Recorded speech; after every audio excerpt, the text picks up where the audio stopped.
नमस्कार. जय महाकाली. 3 मार्च 2026 मंगळवारचा दिवस आहे. या दिवशी खग्रास चंद्रग्रहण आहे. तर हे खग्रास चंद्रग्रहणातील वेदकाळ काय आहे, ग्रहण काळ काय आहे याबद्दल थोडी माहिती आहे. तसं तर सूर्योदयापासून सूर्यास्तापर्यंत म्हणजे ग्रहण मोक्षापर्यंत सायंकाळी 6:48 वेदकाळ आहे. परंतु आबालवृद्धांनी, गर्भवती स्त्रियांनी, आजारी व्यक्तींनी सकाळी 11 वाजल्यापासून सायंकाळी 6:48 वेदकाळ पाळायचा आहे. वेदकाळात तुम्ही स्नान करू शकता, नित्यकर्म करू शकता, श्राद्ध करू शकता, देवाचं नामस्मरण करू शकता, मलमूत्र विसर्जनासाठी सुद्धा तुम्ही जाऊ शकता. वेद काळामध्ये भोजन वर्ज्य असल्या कारणाने तुम्ही भोजनाचं सेवन करायचं नाहीये. परंतु आवश्यक असल्यास तुम्ही पाण्याचे सेवन केलं तरी चालणार आहे. पाण्यामध्ये बिल्वपत्र किंवा तुळशीपत्र असणं गरजेचं आहे. दुपारी 3:20 ग्रहण स्पर्श आहे व हा ग्रहण मोक्ष 6:48 आहे.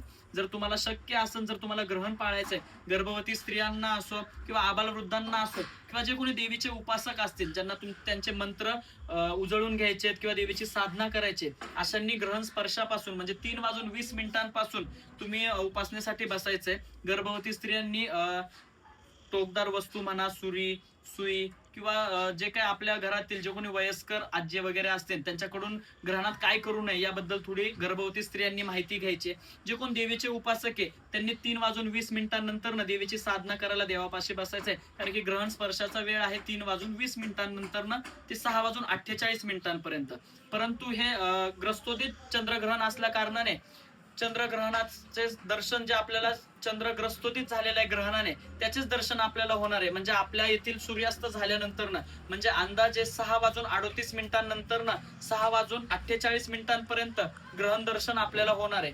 जर तुम्हाला शक्य असेल तर तुम्ही 3:20 ग्रहण काळ पाळण्यासाठी सुद्धा बसू शकता.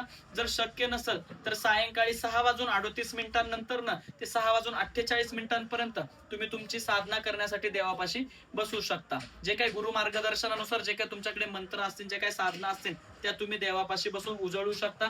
ग्रहण काळात केलेली साधना कितीतरी पट जास्त ते फलदायी आपल्यासाठी ठरू शकते. आपल्या देवात जागरूकता आणण्यासाठी, आपली वाचा सिद्ध होण्यासाठी, आपले मंत्र सिद्ध होण्यासाठी ग्रहण काळात जप करणे खूप आवश्यक आहे. 6:48 ग्रहण मोक्ष झाल्यानंतर सर्वप्रथम तुम्ही शुचिर्भूत व्हायचंय. त्यानंतर आपल्या घरात सर्वत्र आपल्याला गंगाजल शिंपडायचंय. त्याच्यानंतर जे काही घरातील आपली देवी देवतांच्या मूर्ती असतील त्या मूर्ती खाली घेऊन त्यांना आपल्याला पंचामृत अभिषेक करायचाय.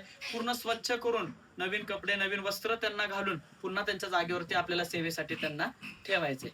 जय महाकाली.